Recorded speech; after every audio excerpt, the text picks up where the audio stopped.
Which do you think looks better, shot A or shot B? You probably said shot A, right? I would agree, because the sky is not blown out. In my opinion, it is much more pleasing to look at a nice blue sky with saturated colors and texture in the clouds. Keep watching this video and I'm gonna share 5 tips that you can start implementing today to get your footage to look like that. So first, you need to shoot in log. This is by far going to be the biggest thing to avoid blowing out the skies. Log basically takes out all of the baked in contrast from your image and brings up your shadows and lowers your highlights. From here, you're able to add the contrast back in post while your highlights and shadows are still protected. For example, this waveform was shot in Rec. 709, and as you can see, the contrast is very spread out and baked into the image. On the other hand, this waveform was shot in log. You can see it's all clumped in the middle. This protects the highlights from blowing out, as you can just add this contrast back in post. It is a little harder to learn how to expose and color grade, but trust me, it is so worth it for the end product. Please consider subscribing to see helpful videos like this weekly. But let's get into the next tip.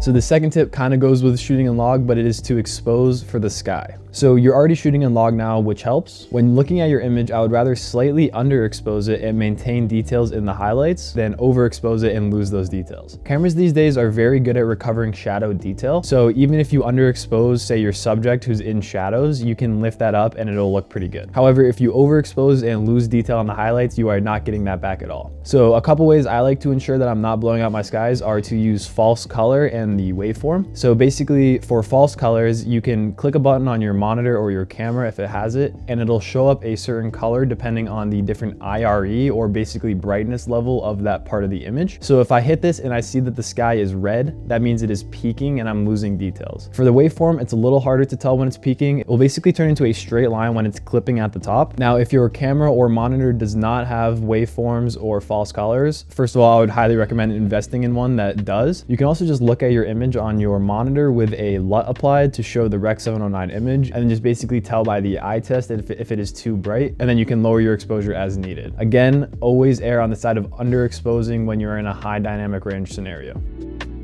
So this third tip is a quick one, and it is just to use ND filters. I think this is one of the biggest reasons why young videographers blow out the skies, is because they're not using these filters. An ND filter is basically like putting sunglasses on your camera, and it lowers the overall exposure of everything while still letting you shoot with a low aperture and the proper shutter speed. I'd highly recommend the Peter McKinnon ones because there's no color casting and they have worked great for my whole career. I'll link them in the description if you guys want to check them out. I know they're expensive, but I think it's very worth it because there's no point in having an expensive lens that you then slap a crappy piece of plastic on front of and it ruins the image quality. So definitely do not cheap out on the filters.